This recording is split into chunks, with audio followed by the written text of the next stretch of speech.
Di ambang playoff menuju FIFA World Cup 2026, tim nasional Indonesia tidak datang sendirian. 3 pemain top Eropa sudah mendarat, dan 2 kekuatan baru lagi dikabarkan segera menyusul. Semua ini disiapkan untuk satu tujuan, menjatuhkan tim nasional Oman di laga hidup mati. Strategi sudah dikunci, pressing mematikan, serangan balik cepat, dan jebakan taktik yang siap menghancurkan ritme lawan. Ini bukan lagi Indonesia yang dulu. Ini versi baru yang lebih kuat, lebih dalam, dan lebih berbahaya. Kabar gembira kembali menggema, tapi kali ini dibarengi dengan tekanan yang benar-benar nyata. Semua skenario akhirnya mengerucut ke satu jalur. Jalan tim nasional Indonesia menuju panggung dunia harus dimulai dari satu laga krusial, menghadapi tim nasional Oman. Ini bukan lagi soal peluang kecil atau spekulasi liar. Ini adalah momen penentuan. Indonesia harus menang di laga pertama. Tidak ada ruang untuk ragu, tidak ada opsi kedua.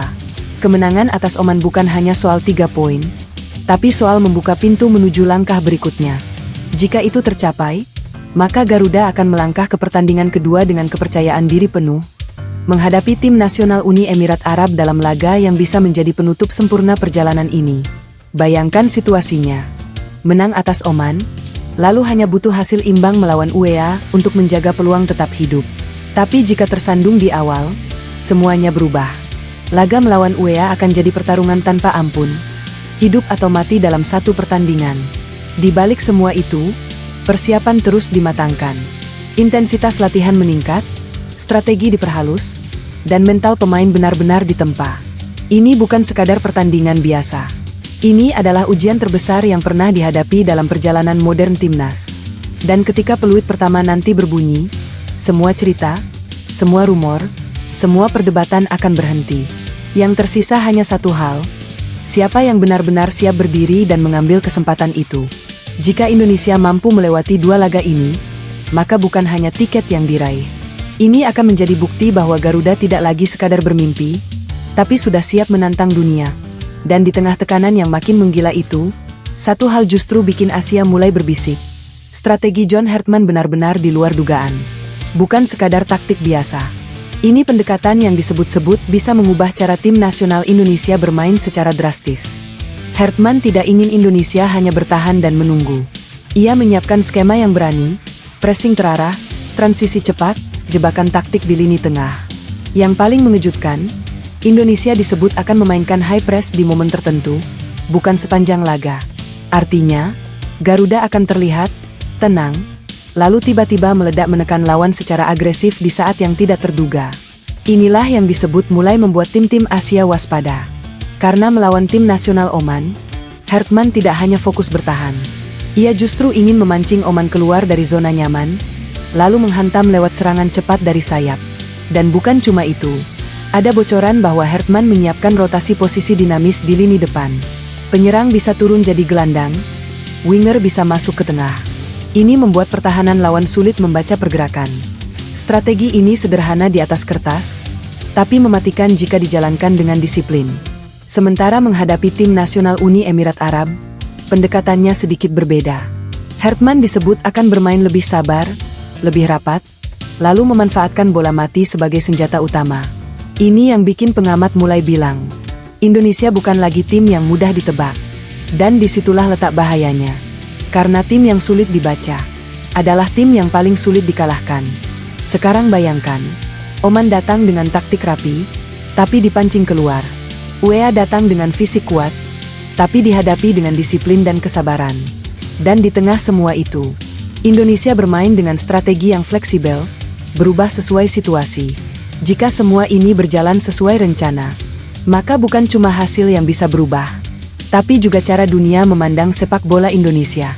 Karena kali ini, Garuda tidak hanya datang untuk bertanding, tapi datang dengan rencana untuk mengejutkan seluruh Asia.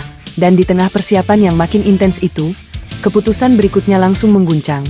John Hartman dikabarkan memanggil 3 pemain berbasis Eropa untuk memperkuat tim nasional Indonesia. Nama pertama yang jadi sorotan adalah Pascal Struijk. Dengan postur tinggi, duel udara kuat, dan pengalaman di kompetisi Eropa, ia diproyeksikan sebagai jangkar lini belakang, orang yang menjaga garis terakhir tetap solid di laga-laga krusial. Lalu muncul Luke Velkri, Sosok penyerang cepat dengan naluri gol yang disebut-sebut cocok untuk skema transisi cepat ala Hertman. Dalam skenario serangan balik, kecepatan dan keberaniannya bisa jadi pembeda di momen sempit. Satu nama lagi, Dean Zimmergen, disebut sebagai pemain depan serba bisa turun membantu build up, bisa menusuk dari ruang sempit, dan memberi opsi tambahan saat Indonesia butuh variasi serangan. Tiga nama ini bukan sekadar tambahan. Ini adalah bagian dari rencana besar. Hertman ingin membangun tim yang tidak hanya kuat bertahan, tapi juga punya kedalaman dan variasi serangan yang sulit ditebak. Dengan masuknya pemain-pemain ini, komposisi skuad berubah. Lebih seimbang, lebih fleksibel, lebih berbahaya. Dan yang paling terasa, kepercayaan diri tim ikut naik. Sekarang Indonesia tidak hanya mengandalkan semangat dan momentum. Mereka mulai punya kombinasi antara energi lokal dan pengalaman Eropa, sesuatu yang bisa mengangkat level permainan di pertandingan besar. Dan ketika laga melawan Oman dimulai nanti, dunia tidak lagi melihat Indonesia sebagai tim yang sama. Karena dengan strategi Hertman dan tambahan kekuatan baru ini, Garuda datang bukan untuk bertahan, tapi untuk menyerang, mengejutkan, dan mencuri kemenangan. Dan ketika semua euforia itu mulai naik, realita tetap tidak bisa dihindari. Secara ranking resmi, jarak antara tim nasional Oman dan tim nasional Indonesia masih cukup jauh. Oman berada di posisi 81 dunia, sementara Indonesia di 121 dunia. Selisih 40 peringkat ini bukan angka kecil. Itu mencerminkan pengalaman, konsistensi, dan jam terbang Oman yang lebih matang di level internasional. Di atas kertas, Oman lebih unggul. Mereka lebih terbiasa menghadapi tekanan, lebih stabil dalam permainan, dan lebih rapi dalam organisasi tim. Tapi justru disinilah cerita jadi menarik. Karena sepak bola tidak selalu tunduk pada angka. Indonesia datang dengan sesuatu yang tidak bisa diukur oleh ranking. Momentum, semangat, dan keberanian untuk mengejutkan. Dalam laga hidup mati seperti ini, selisih ranking bisa runtuh dalam 90 menit. Satu gol cepat bisa mengubah segalanya. Satu kesalahan kecil bisa jadi penentu. Dan disinilah strategi John Hertman memainkan peran besar. Ia tidak mencoba melawan Oman dengan cara yang sama. Ia justru mencari celah, memanfaatkan momen, memancing kesalahan, lalu menghukum dengan cepat. Karena melawan tim yang lebih tinggi rankingnya, kamu tidak harus lebih baik sepanjang pertandingan.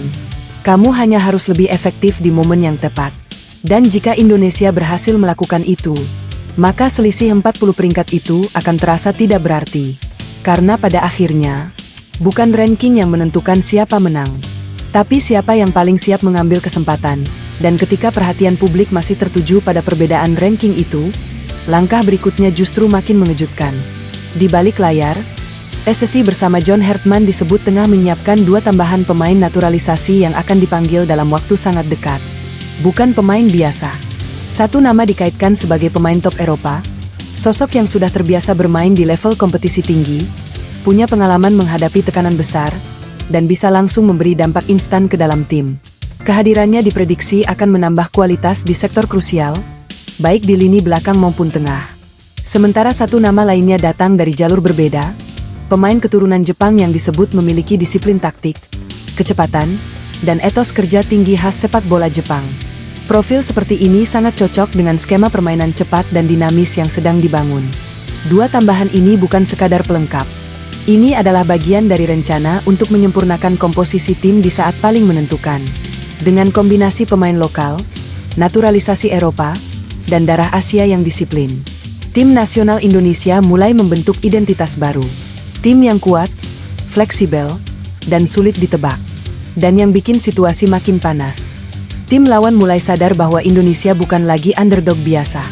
Oman dan UEA tidak hanya menghadapi tim dengan semangat tinggi. Mereka menghadapi tim yang terus bertambah kuat, bahkan di detik-detik terakhir. Sekarang bayangkan skenarionya. Saat semua mengira Indonesia sudah maksimal, justru muncul tambahan kekuatan baru.